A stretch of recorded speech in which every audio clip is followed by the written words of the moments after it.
Help? আরে এই লোকটা তো বুড়া, আরে এই তো যুবতী একটা মেয়ে।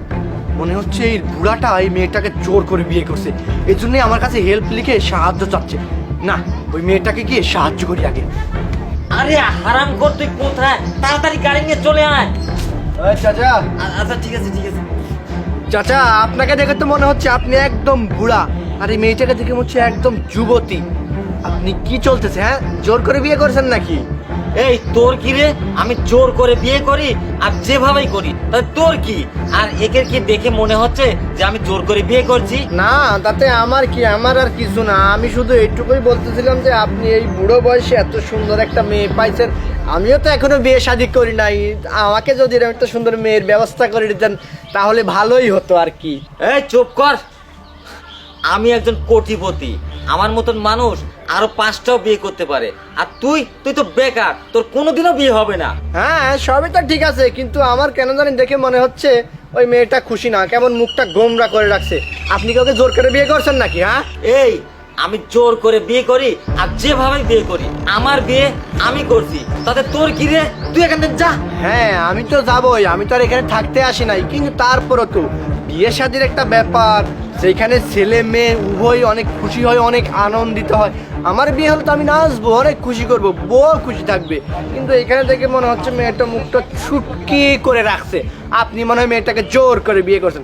আসলে ঘাবলাটা কি একটু বলবেন?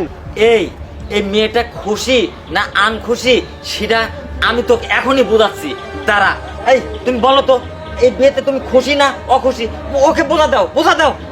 হ্যাঁ, আমি খুশি। না না চাচা, এই মেয়েটা দেখেই মনে হচ্ছে এই মেয়েটা অখুশি, কারণ ও বলতেছেই না যে আমি খুশি। এই ম্যাডাম, আপনি একটু হাসেন তো, তাহলেই বুঝবো যে আপনি বিয়েতে রাজি আছেন। হাসেন একটু। এই তুমি ওকে একটু হেসে দেখাও তো, দেখাও তো। আমার তো এখন হাসি আসতেছেই না। হ্যাঁ, এই তো উনি হাসতেছে না, তার মানে কোনো একটা ভেজাল আছে। এই যে বাড়ির সামনে দাঁড়ায় আছেন না, এই বাড়িটা আমার, আমিও কোটিপতি। আমি শুধু এখন এইটা বের করার জন্য যে এই ঘটনা হইল কিভাবে, তাড়াতাড়ি সত্যি করে বলুন, ওই মেয়েটাকে আপনি কি করে বিয়ে করতেছেন? না হলে কিন্তু আমি এখনই পুলিশকে ফোন দিব। সত্যি কথা বলুন ভাই, আপনি আমাকে প্লিজ বাঁচান, আপনি তো কোটিপতি।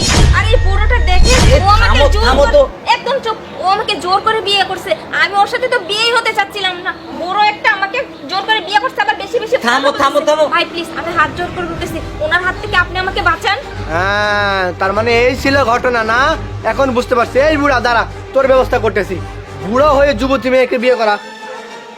হ্যালো পুলিশ স্টেশন, স্যার একটু আমার বাড়ির সামনে চলে আসেন তো। এক বুড়া জোর করে একটা যুবতী মেয়েকে বিয়ে করতে যাচ্ছে, জোর করে নিয়ে আসেন স্যার, তাড়াতাড়ি আসেন। আরে বাবা থামো, তুমি কাকে ফোন দিচ্ছ? থামো তো, ফোন দেওয়া লাগবে না।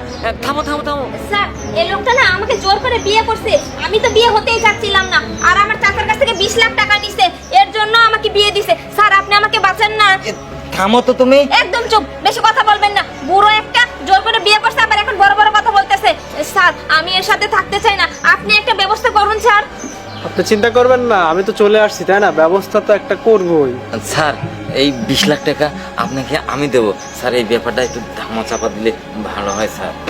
তাই না? 20 লাখ টাকা দিবি? 20 লাখ টাকা তোর বাপ দিবে থানায় গিয়ে।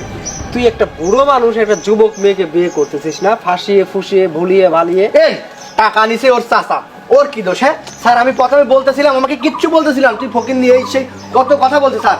এই ধরনের বুড়ো ব্যবসায়ীকে একদম থানায় নিয়ে গিয়ে উল্টো ঝুলিয়ে মারবেন স্যার, ওরা অবৈধ ব্যবসা করে স্যার। আপনারা চিন্তা করবেন না, এই অবৈধ ব্যবসা করে না, চেহারা সুন্দর একবার ভচকায় দিব। স্যার, মামুর স্যার। বেটা চল স্যার। চল।